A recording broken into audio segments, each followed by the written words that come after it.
Em Iwo Jima, um homem com um tanque nas costas virou ariete. Uma arma viva, projetada para um único propósito: queimar o caminho até a vitória. Esta imagem, hoje distante, era a realidade tática no Pacífico em 1945. O conceito de um ariete é antigo, uma ferramenta de força bruta para derrubar portões e muralhas. Mas em Iwo Jima, a muralha não era uma única estrutura de pedra. Era uma ilha inteira, convertida em uma fortaleza de múltiplos níveis, com defesas interligadas por quilômetros de túneis subterrâneos. A infantaria convencional, com seus fuzis e granadas, quebrava contra essa defesa como ondas contra um rochedo. Cada casamata eliminada era rapidamente reforçada ou substituída por outra, emergindo do subsolo. A guerra de atrito tradicional não funcionaria. Levaria a um número de baixas insustentável e a um impasse que os Estados Unidos não podiam permitir.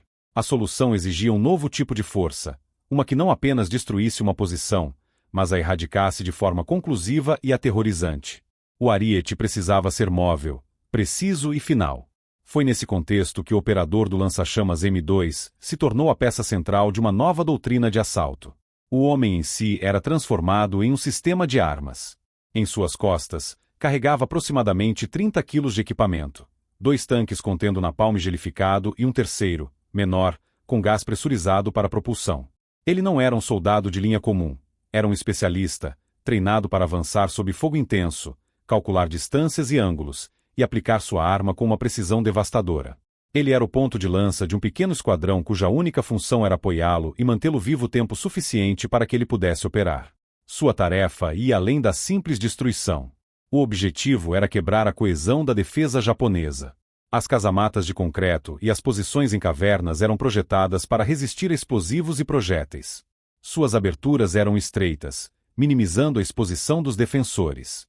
Granadas eram imprecisas e muitas vezes ineficazes. O fogo de supressão mantinha os inimigos abaixados, mas não os eliminava. O lança-chamas, no entanto, ignorava essas defesas. Ele não precisava de um impacto direto. O jato de combustível inflamado podia ser direcionado para uma abertura e o fogo líquido preencheria o espaço interior, consumindo oxigênio e aderindo a todas as superfícies. Era uma arma que atacava não apenas a estrutura, mas o próprio ambiente dentro dela, tornando a sobrevivência impossível. Cada disparo era uma declaração tática. Não havia abrigo seguro, não havia lugar para se esconder. Este soldado, este ariete humano, não estava apenas derrubando um portão.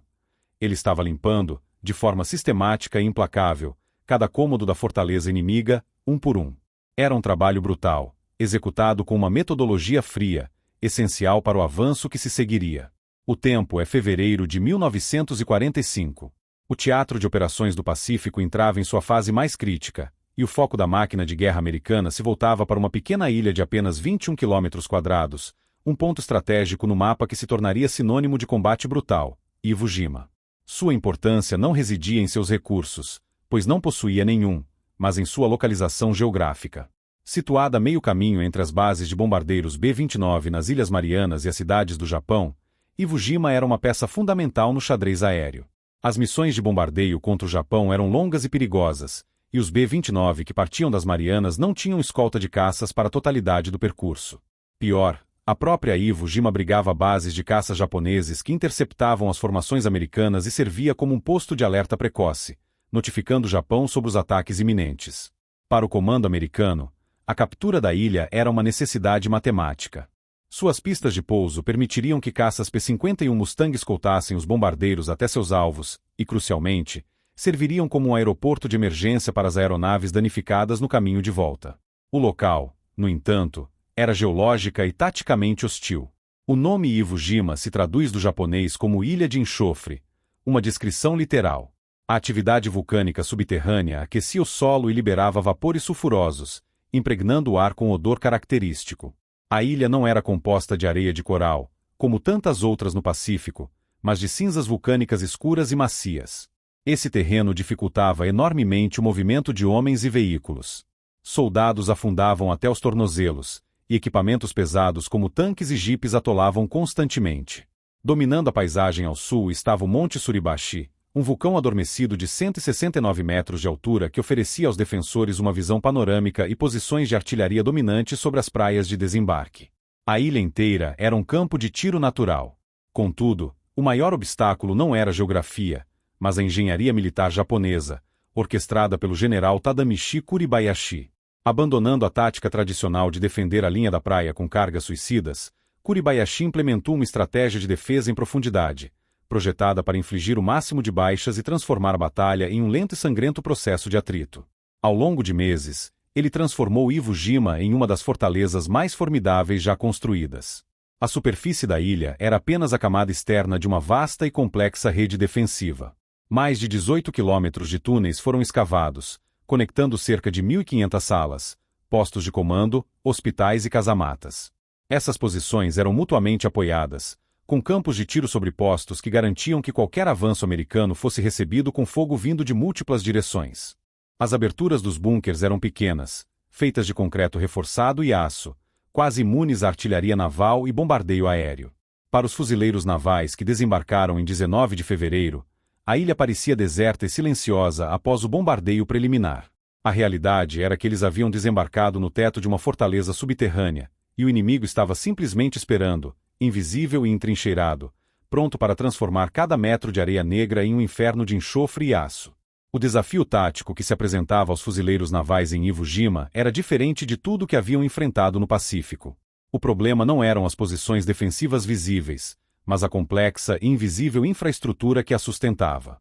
A ilha não era defendida por uma linha de frente, mas por uma teia tridimensional de aço e concreto, uma fortaleza projetada para absorver o impacto, sangrar o inimigo e resistir indefinidamente. O bombardeio naval e aéreo, por mais intenso que fosse, provou-se largamente ineficaz contra essa estrutura. As bombas e os projéteis impactavam a superfície de cinza vulcânica, criando crateras, mas deixando o coração da defesa, localizado metros abaixo do solo, praticamente intacto. Os fuzileiros desembarcaram em um campo de batalha onde o verdadeiro inimigo estava sob seus pés. Esta rede não era aleatória. Pelo contrário, seguia um plano meticuloso do general Kuribayashi, que proibia as inúteis cargas banzai e ordenava uma defesa de atrito. A doutrina era simples.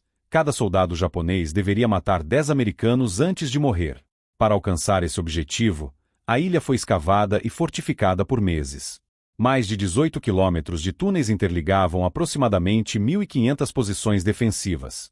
Eram casamatas, postos de metralhadoras, abrigos de artilharia e centros de comando, todos construídos com concreto armado e camuflados com a própria rocha vulcânica. Cada posição era um nó em uma vasta rede, e a força dessa defesa residia precisamente em sua interconexão. Atacar uma única casamata era como tentar cortar um único fio de uma teia de aranha de aço. A estrutura permanecia funcional. A frustração para as tropas americanas era imediata e custosa. Um pelotão de fuzileiros poderia gastar horas e sofrer pesadas baixas para neutralizar um ninho de metralhadora, utilizando granadas, morteiros e fogo direto. Contudo, assim que a posição era tomada, os defensores japoneses podiam simplesmente recuar pelos túneis para uma posição adjacente e abrir fogo novamente, muitas vezes pelas costas dos americanos que avançavam. Ou então, reforços chegavam de outras partes da ilha, emergindo de aberturas ocultas para contra-atacar e retomar o posto perdido. A infantaria americana se via em uma batalha impossível, limpando áreas que nunca permaneciam limpas, conquistando um terreno que nunca se tornava seguro. Cada metro de avanço era pago com sangue, e a moral era constantemente minada pela sensação de lutar contra um inimigo fantasma, que podia desaparecer e reaparecer à vontade. As armas convencionais da infantaria eram inadequadas para esta tarefa. As aberturas das casamatas eram deliberadamente pequenas e anguladas, projetadas para desviar projéteis e limitar a eficácia das granadas de mão. O fogo de supressão dos fuzis automáticos podia manter os defensores abaixados por um tempo, mas não os eliminava. Era um impasse tático. Destruir uma posição isolada era inútil, pois a rede permitia que a defesa se reconfigurasse e continuasse a luta. A lógica da guerra de superfície não se aplicava aqui.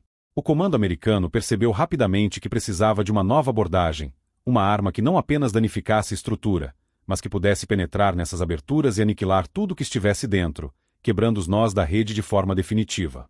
Era necessário encontrar uma chave capaz de abrir essas fortalezas de concreto. Essa chave não seria feita de metal ou explosivos convencionais. Ela seria encontrada no fogo.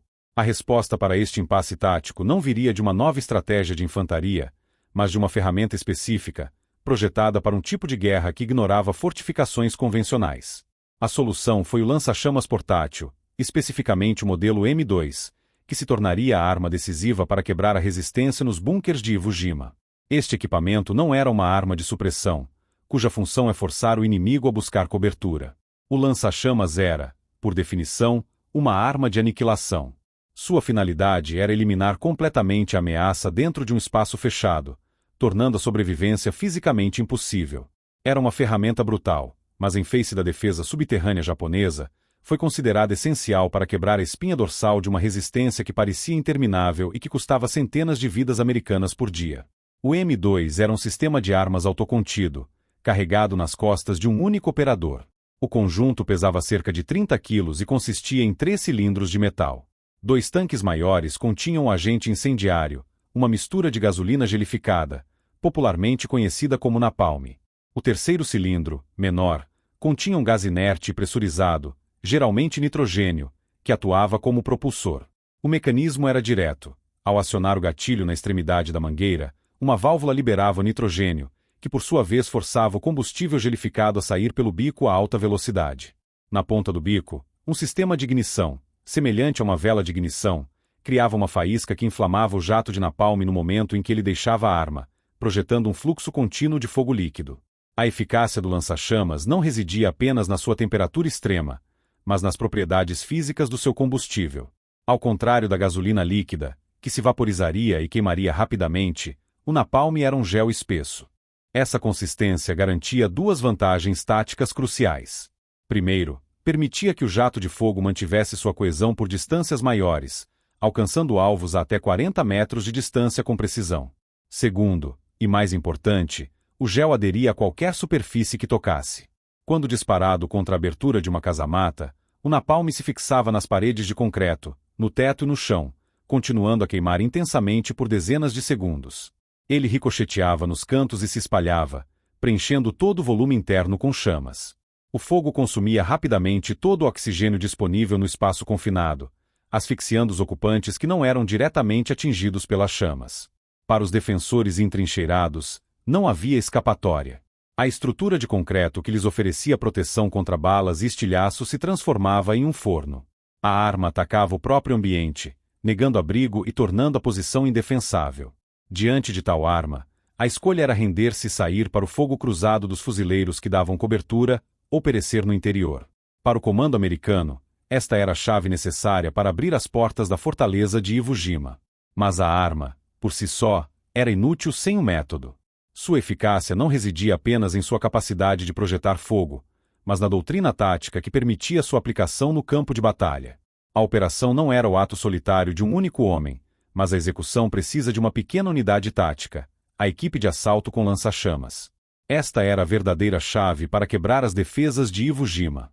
Composta por 3 fuzileiros, a equipe funcionava como um organismo único, com papéis claramente definidos e interdependentes, projetados para levar o poder de fogo devastador do lança-chamas diretamente à porta do inimigo e sobreviver para repetir o processo.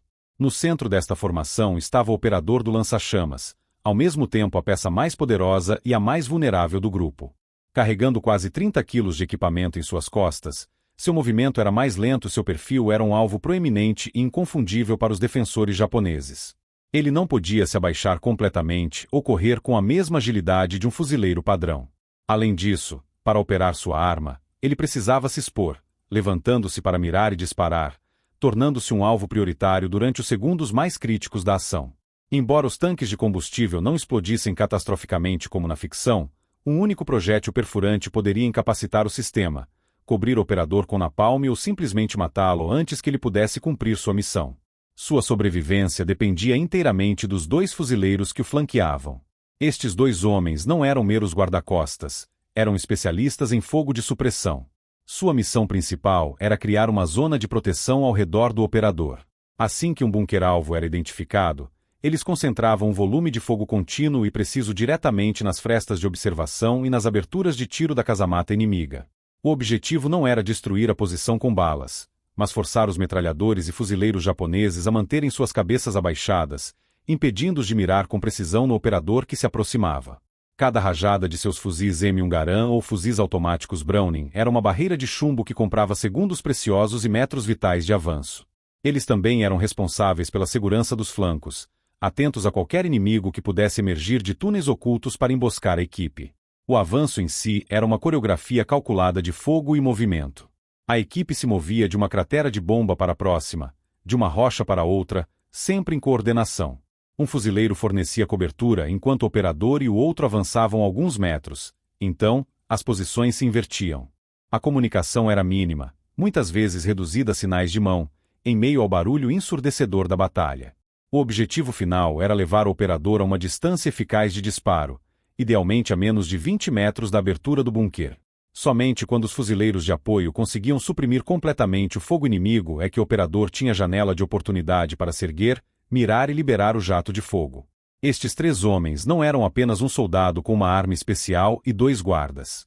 Eles eram um sistema de armas integrado, onde o lança-chamas era ogiva, e os fuzileiros eram um sistema de orientação e defesa que garantia que a ogiva chegasse ao alvo. Era este método, esta disciplina tática, que transformava uma arma perigosa em uma ferramenta de conquista sistemática. Para o soldado japonês entrincheirado nas profundezas de Iwo Jima, a batalha, embora brutal, seguia um roteiro previsível. Sua doutrina, ditada pelo general Kuribayashi, era fundamentada na paciência e no atrito. Ele e seus companheiros não estavam ali para repelir o desembarque na praia, mas para sangrar a força de invasão americana a cada metro de avanço. Suas casamatas de concreto e aço, conectadas por uma rede de túneis, foram projetadas para anular as táticas de infantaria convencionais.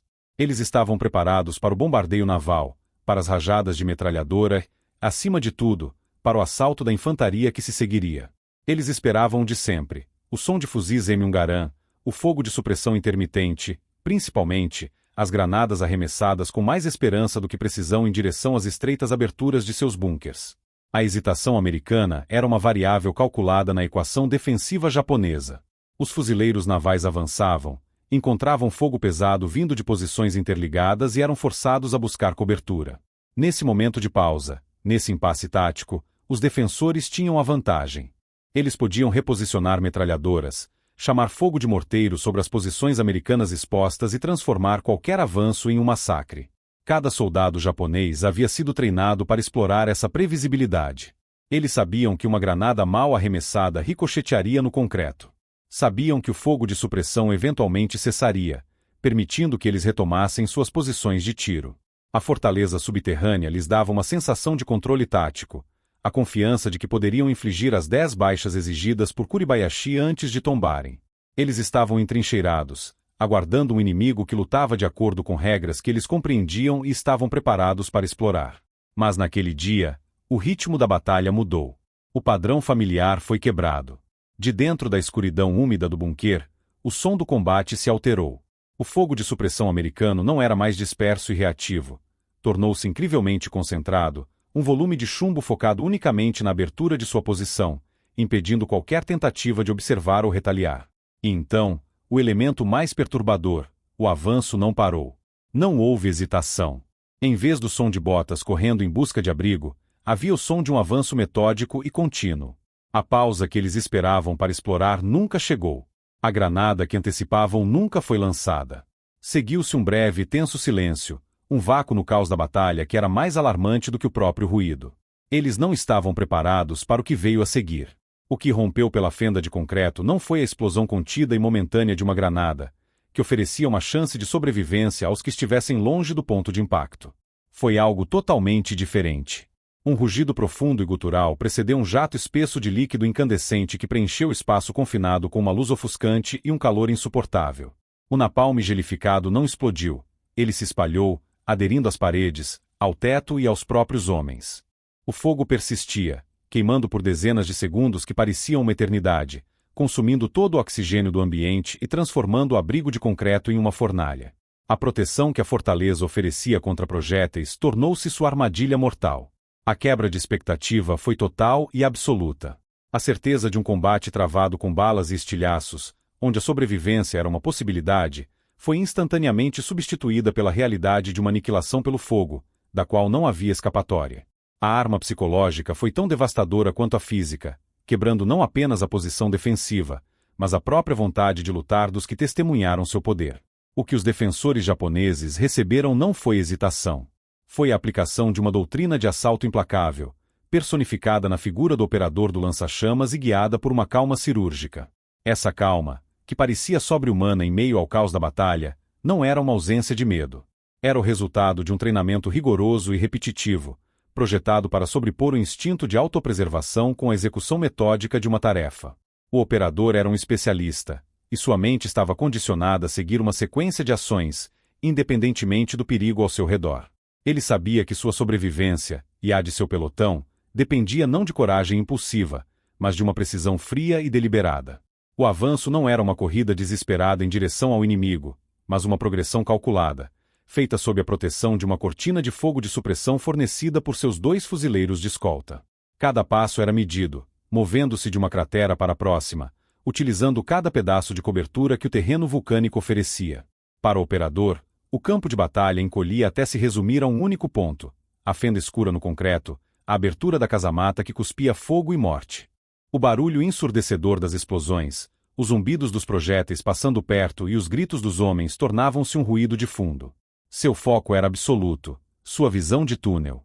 Ele ignorava as balas que ricocheteavam no metal dos tanques em suas costas ou que levantavam areia negra a seus pés. Sua tarefa não era se preocupar com o fogo que recebia, mas sim com o fogo que estava prestes a entregar. Ele precisava firmar os pés na cinza vulcânica instável, suportar o peso do equipamento e alinhar o bico da arma com uma precisão milimétrica. Nesses segundos, ele era o alvo mais visível e ameaçador do campo de batalha, mas sua mente estava ocupada com cálculos de distância, ângulo e duração do disparo. A analogia com a cirurgia é precisa. O objetivo não era destruir a paisagem com força bruta, como faria a artilharia, mas extirpar um nó defensivo específico que impedia o avanço do corpo principal da força de assalto. O operador era o cirurgião, o lança-chamas era seu instrumento, e a abertura do bunker era o ponto exato da incisão. Um erro de cálculo, um momento de hesitação, e a operação falharia, custando a vida de sua equipe e paralisando o avanço de dezenas de outros soldados. Por isso, seu movimento era deliberado, sem pressa, mas também sem pausa.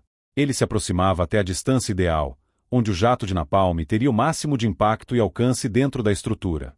E então, com uma ação final e decisiva, ele acionava o gatilho. O que se seguia não era o caos da batalha, mas a aplicação controlada de uma força aniquiladora. Este avanço metódico e implacável era o que quebrava a resistência japonesa, transformando sistematicamente suas fortalezas de concreto em fornalhas.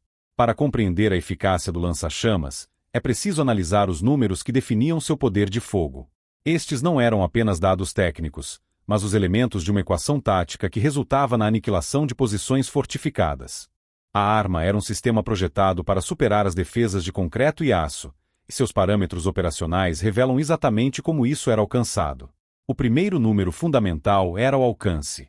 O lança-chamas M2 podia projetar seu jato de fogo líquido a uma distância efetiva que variava entre 20 e 40 metros. Essa faixa de operação era um compromisso crítico. Era longa o suficiente para permitir que o operador engajasse um bunker sem precisar estar diretamente em sua abertura, mantendo fora do alcance de um ataque corpo a corpo ou de uma granada lançada apressadamente. No entanto, ainda exigia que a equipe de assalto se aproximasse perigosamente do alvo, sob fogo inimigo, para garantir que o jato penetrasse na estrutura com força e precisão. Atingir este alcance dependia do sistema de propulsão, um cilindro de nitrogênio pressurizado que forçava o combustível para fora do bico a uma velocidade de mais de 30 metros por segundo. O segundo e mais decisivo fator era a natureza do combustível. Diferente da gasolina comum, que se vaporizaria e queimaria de forma rápida e difusa, o M2 utilizava um agente espessante para criar um gel incendiário, o napalm. Essa consistência de gel conferia ao combustível 2 propriedades táticas devastadoras. A primeira era a coesão. O jato mantinha-se unido por uma distância maior, entregando uma massa concentrada de material inflamado diretamente no alvo, em vez de se dispersar como um spray. A segunda, e mais importante, era a adesão. Ao atingir uma superfície, o gel não escorria nem se apagava facilmente. Ele aderia. Quando disparado contra a abertura de uma casamata, o napalm se fixava nas paredes de concreto, no teto, no chão e em qualquer equipamento ou pessoa em seu caminho. Isso nos leva ao terceiro número crucial, a duração da queima. Uma vez em contato com o alvo, o gel queimava de forma persistente e intensa por dezenas de segundos. Um único disparo de 2 a 3 segundos podia criar um inferno que durava quase 1 minuto. O fogo não era uma explosão momentânea, era uma presença contínua e devoradora. Dentro de um espaço fechado como um bunker, o efeito era multiplicado. O napalm ricocheteava nos cantos, espalhando fogo por todo o volume interno. Mais letal que o calor direto era o efeito secundário. O processo de combustão consumia o oxigênio dentro do espaço confinado a uma velocidade alarmante, asfixiando os ocupantes. A estrutura de concreto, projetada para proteger contra estilhaços, transformava-se em um forno hermeticamente fechado. Finalmente, havia a capacidade do sistema. O operador carregava combustível para apenas 7 a 9 segundos de disparo contínuo.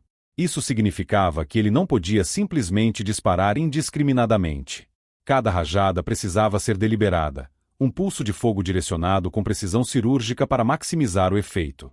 A arma era geralmente empregada em rajadas curtas de 1 a 2 segundos, permitindo que um operador neutralizasse múltiplas posições antes de precisar recuar para reabastecer. Estes números, juntos, formavam um sistema de aniquilação. O alcance permitia a aproximação, o gel garantia a aderência e a propagação, e a duração da queima negava oxigênio e tornava qualquer abrigo insustentável. Não era apenas uma arma, era uma ferramenta que alterava a física do ambiente inimigo, transformando sua maior força, a proteção de seus bunkers, em sua fraqueza fatal. A eficácia deste sistema tático foi rapidamente comprovada no terreno, e os resultados quantificáveis superaram as expectativas mais otimistas. Em um campo de batalha onde o avanço era medido em metros por dia e cada metro era pago com alto custo em vidas, a produtividade destrutiva de uma única equipe de lança-chamas parecia pertencer a outra realidade. Para entender o impacto de tais números, é preciso primeiro estabelecer a brutal economia da guerra em Iwo Jima. Para uma companhia de fuzileiros padrão, neutralizar uma única casamata japonesa bem posicionada era uma operação demorada e perigosa. Podia levar horas de manobras, fogo de supressão de múltiplas armas, tentativas arriscadas com cargas de demolição e, invariavelmente, resultava em baixas. Conquistar 7 posições semelhantes poderia consumir um dia inteiro de combate para um batalhão inteiro, com dezenas de feridos ou mortos. Nesse contexto, surgiram os relatos de combate que, a princípio, soavam como propaganda ou exagero para elevar o moral. A informação era específica. Um único operador de lança-chamas, apoiado por sua equipe de 2 fuzileiros, havia neutralizado 7 bunkers inimigos em um período de menos de 4 horas. Este feito, se verdadeiro, representava uma mudança fundamental na aritmética do campo de batalha. Não era um ato isolado de heroísmo sobre-humano, mas a prova definitiva de um método. A análise posterior confirmou que esses relatos não eram lenda. Eram o resultado lógico da aplicação sistemática de uma doutrina tática perfeitamente adequada ao problema em questão. O processo era repetível e eficiente. A equipe identificava o próximo alvo na rede defensiva. Os 2 fuzileiros de apoio, agindo em coordenação, estabeleciam uma base de fogo, concentrando rajadas precisas nas aberturas da casamata para suprimir os defensores. Sob esta cobertura, o operador avançava, movendo-se de uma cratera para outra, até atingir a distância ideal de engajamento. Com uma rajada curta e controlada de napalm, a posição era erradicada. O fogo interno consumia o oxigênio e neutralizava toda a resistência. Após a confirmação, a equipe não parava para se reorganizar por muito tempo. Eles imediatamente se moviam para o próximo nó defensivo, repetindo o ciclo.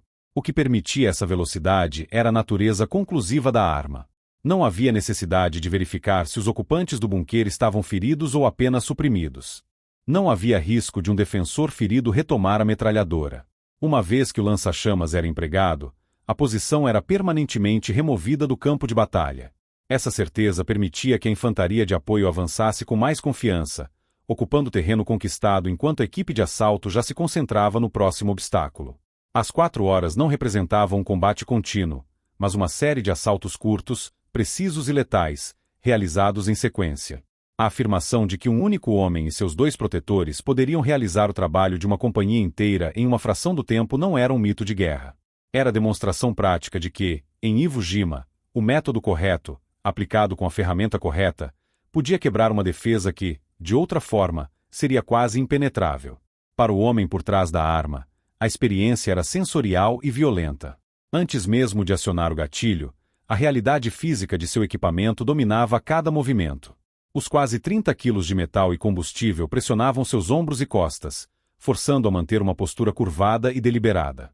Sua visão periférica era limitada pelas alças e pelos contornos dos tanques. O som predominante não era o da batalha distante, mas o de sua própria respiração, amplificada pela adrenalina e pelo esforço físico de se mover sobre areia vulcânica instável. Cada passo era um ato de equilíbrio, uma luta contra o peso e o terreno. O mundo se reduzia ao pequeno arco de visão à sua frente, um corredor de cinzas e rochas que terminava em uma única fenda escura no concreto, o alvo. Quando a equipe chegava à posição de assalto e o fogo de cobertura de seus companheiros se intensificava, a sequência de ações tornava-se puramente mecânica, um procedimento ensaiado até a exaustão. O operador firmava os pés no solo macio, buscando a base mais estável possível para absorver a força que estava prestes a liberar. Suas mãos, enluvadas e suadas, seguravam firmemente o conjunto do gatilho e o bico da arma. Não havia espaço para hesitação. A janela de oportunidade, o breve momento em que o fogo inimigo era suprimido, durava apenas alguns segundos. O gatilho é puxado. A ação não é como a de um fuzil, um clique seco e uma explosão instantânea. É um processo de duas etapas. Primeiro, a liberação do gás propulsor, o nitrogênio, que cria uma pressão imediata e audível em todo o sistema. Então, o segundo estágio libera o combustível. A mangueira em suas mãos não apenas vibra. Ela se contorce com uma força violenta, como uma mangueira de incêndio sob pressão máxima, enquanto o gel espesso é forçado através dela. Essa força percorre seus braços e ombros, exigindo que todo o seu corpo se oponha a ela para manter a mira firme. Simultaneamente, o som irrompe. Não é uma explosão, mas um rugido profundo e contínuo, um sopro de forno industrial que domina todos os outros ruídos do campo de batalha. Para o operador, o mundo se torna momentaneamente surdo a qualquer outra coisa que não seja o som de sua própria arma. Do bico, um jato coeso de líquido laranja-branco é expelido. A ignição é instantânea, e a escuridão da fenda de concreto vira sol por um instante. A luz é tão intensa que força os olhos a se semicerrarem, e uma onda de calor radiante atinge seu rosto, mesmo a metros de distância. Ele mantém o gatilho pressionado por talvez 2 segundos. Durante esse tempo, ele precisa controlar o jato, varrendo ligeiramente para garantir que napalm cubra a maior área possível dentro da abertura. Ele observa o líquido incandescente atingir o concreto, espirrar para dentro e desaparecer na escuridão da casamata. A tarefa não termina até que ele libere o gatilho. A parada é tão abrupta quanto o início. O rugido cessa, a luz se apaga e a força que lutava contra ele desaparece. O silêncio que se segue é relativo, preenchido pelo zumbido em seus ouvidos e pelo retorno repentino dos sons da batalha. Da abertura do bunker, agora não sai mais fogo de metralhadora, mas uma fumaça densa e preta, com cheiro químico e acre do combustível queimado. A posição está neutralizada. A experiência sensorial, embora durando apenas segundos, foi a aplicação calculada de uma força avassaladora, um passo metódico no violento trabalho de conquistar a ilha. A interrupção do disparo é tão abrupta quanto seu início. No instante em que o operador libera o gatilho, a válvula do propulsor se fecha, e o fluxo de napalm gelificado é cortado de forma imediata. O rugido profundo e avassalador não diminui gradualmente, ele cessa por completo, criando um vácuo sonoro momentâneo e desconcertante. Para o operador e sua equipe, o mundo, que por segundos foi dominado por um único som, retorna à cacofonia da batalha. O fogo intermitente de fuzis M1, as rajadas distantes de metralhadoras e o baque surdo de morteiros voltam a preencher o ambiente. O silêncio, portanto, não é absoluto. É a ausência específica daquele som, uma mudança drástica no ambiente acústico que sinaliza a conclusão de uma tarefa. Para o operador, esse silêncio é acompanhado por um zumbido agudo nos ouvidos, um resquício físico da violência sonora que ele acabou de comandar. Da abertura da casamata, agora sem chamas, emana uma fumaça densa e escura. É uma fumaça oleosa, com odor químico e acre que se distingue claramente do cheiro de pólvora. Este não é o resultado de uma explosão convencional, mas sim a prova visual de uma aniquilação por combustão. O napalm, ao queimar em um espaço confinado, consumiu o oxigênio disponível, e a fumaça que agora escapa é o subproduto desse processo. É a confirmação tática de que a resistência no interior foi eliminada. Não há necessidade de uma verificação arriscada ou de uma granada de seguimento. A arma cumpriu sua função de forma conclusiva. A posição está neutralizada. Neste momento crucial, não há pausa para comemoração ou descanso. A eficiência da equipe de lança-chamas reside na sua capacidade de manter o ímpeto do assalto. A neutralização de um bunker não é o fim de uma batalha, mas a criação de uma oportunidade tática que deve ser explorada imediatamente. Enquanto a fumaça ainda sobe, a seção de infantaria que lhes dava cobertura já começa a avançar, utilizando o terreno recém-conquistado como uma nova base de fogo para engajar o próximo alvo. A equipe de 3 homens, por sua vez, já está em movimento. Os fuzileiros de apoio não baixam suas armas. Eles varrem a área, protegendo os flancos contra qualquer contra-ataque que possa surgir de túneis ocultos. O operador, por sua vez, faz uma verificação rápida de seu equipamento, avaliando o nível de combustível restante. Sua atenção já está voltada para a próxima boca de fogo, o próximo obstáculo identificado pelo líder do pelotão. A comunicação é feita por sinais de mão, uma linguagem silenciosa e eficiente em meio ao ruído. Um dedo apontado, um aceno de cabeça, e a equipe inicia novamente o seu avanço metódico, movendo-se de uma cratera para a próxima, em direção ao próximo ponto de resistência. Cada ciclo de rugido e silêncio é um passo a mais na desconstrução sistemática da fortaleza de Iwo Jima, um processo implacável que não permite hesitação. A brutalidade do assalto em Iwo Jima, com sua violência imediata e caótica, escondia uma camada subjacente de organização precisa, um sistema projetado para impor ordem em um ambiente que desafiava a lógica. Em um campo de batalha sem linhas de frente claras, onde crateras de bombas e posições defensivas destruídas criavam uma paisagem lunar e confusa, a comunicação era um desafio constante e muitas vezes impossível. O barulho ensurdecedor do combate abafava os rádios e os gritos, e a fumaça densa limitava a visibilidade a poucos metros. Neste cenário, o maior perigo, depois do próprio inimigo, era o fogo amigo.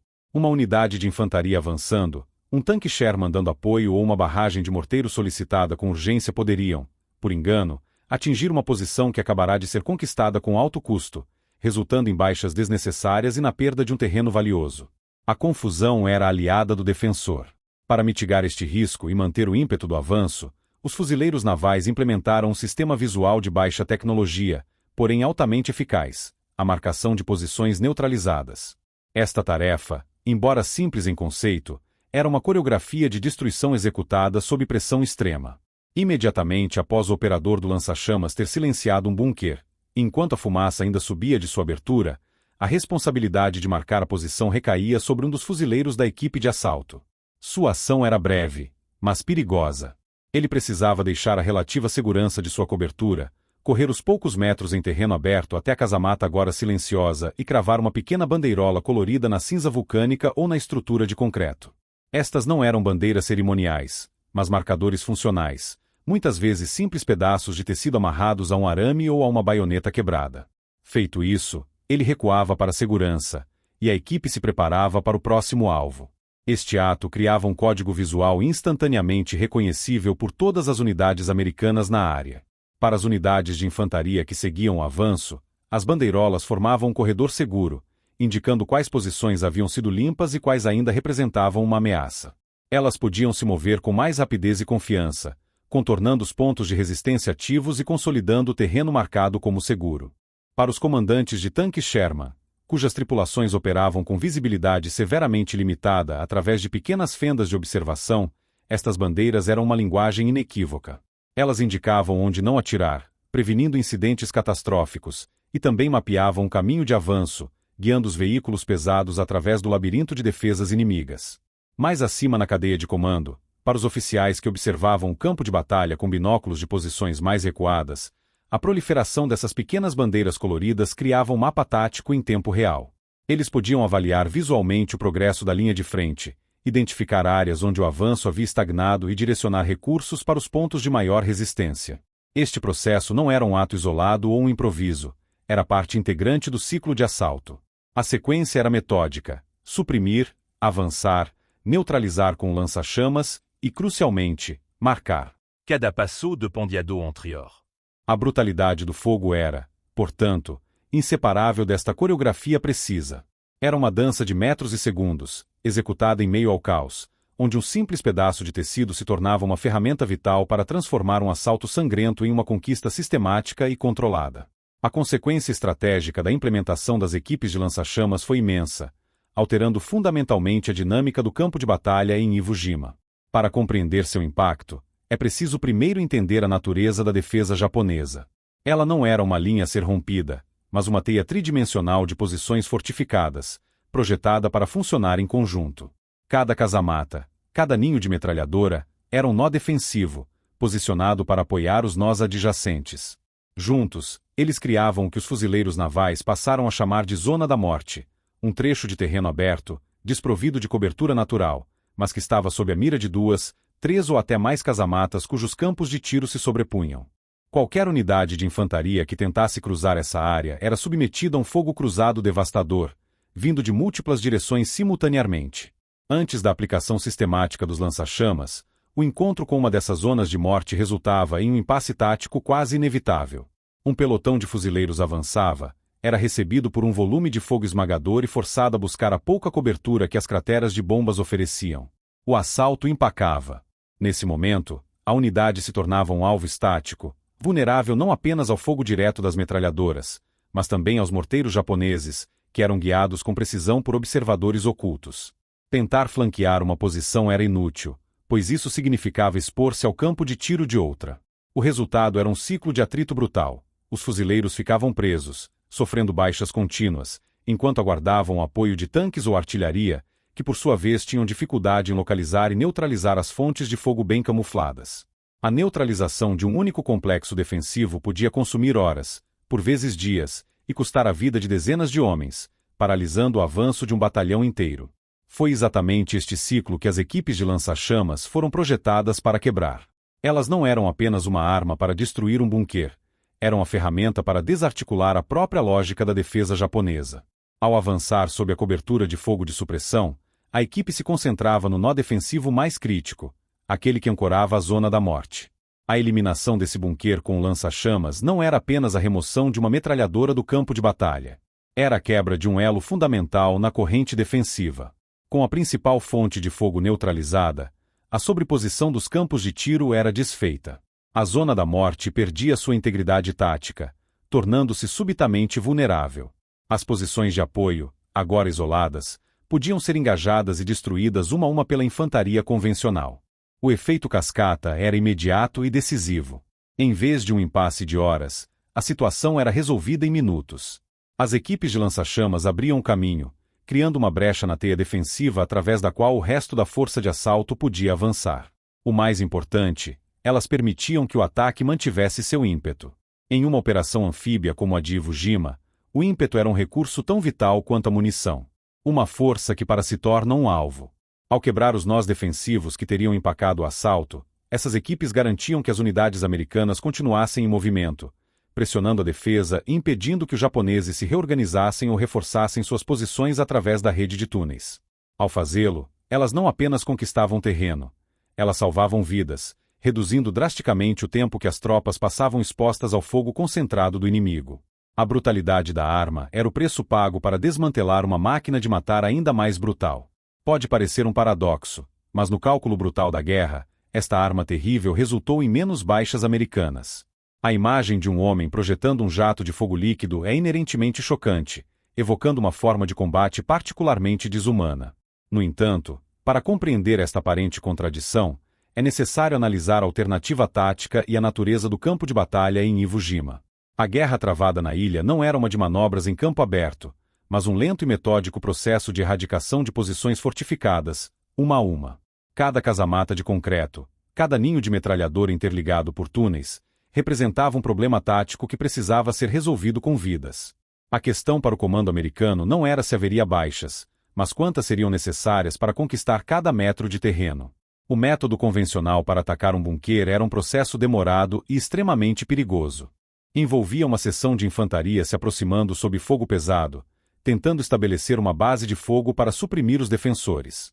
Em seguida, equipes de assalto, geralmente armadas com granadas e cargas de demolição, tentariam rastejar para frente, expostas ao fogo cruzado das posições de apoio inimigas. Cada tentativa era uma aposta. Uma granada poderia não atingir a abertura estreita. Uma carga de demolição poderia ser detonada prematuramente. Durante todo esse tempo, que podia se estender por horas, os fuzileiros navais permaneciam presos em posições expostas, tornando-se alvos fáceis para os morteiros e atiradores japoneses. O resultado era um lento sangramento de homens e recursos. A conquista de um único complexo defensivo por meios convencionais podia custar a um pelotão uma parte significativa de sua força de combate. Foi exatamente esta equação que a equipe de lança-chamas alterou de forma decisiva. Sua função era acelerar drasticamente a resolução desses impasses táticos. Ao eliminar uma posição fortificada em questão de minutos, em vez de horas, eles reduziram a variável mais crítica para a sobrevivência da infantaria, o tempo de exposição ao fogo inimigo. Cada hora que uma unidade passava presa em uma zona da morte era uma hora em que homens eram feridos ou mortos. Ao quebrar o nó defensivo rapidamente, a equipe de lança-chamas permitia que o avanço fosse retomado, tirando dezenas de soldados da linha de fogo. A arma não apenas destruía o inimigo no bunker, ela protegia a infantaria de apoio, que não precisava mais se expor em assaltos frontais prolongados e muitas vezes fúteis.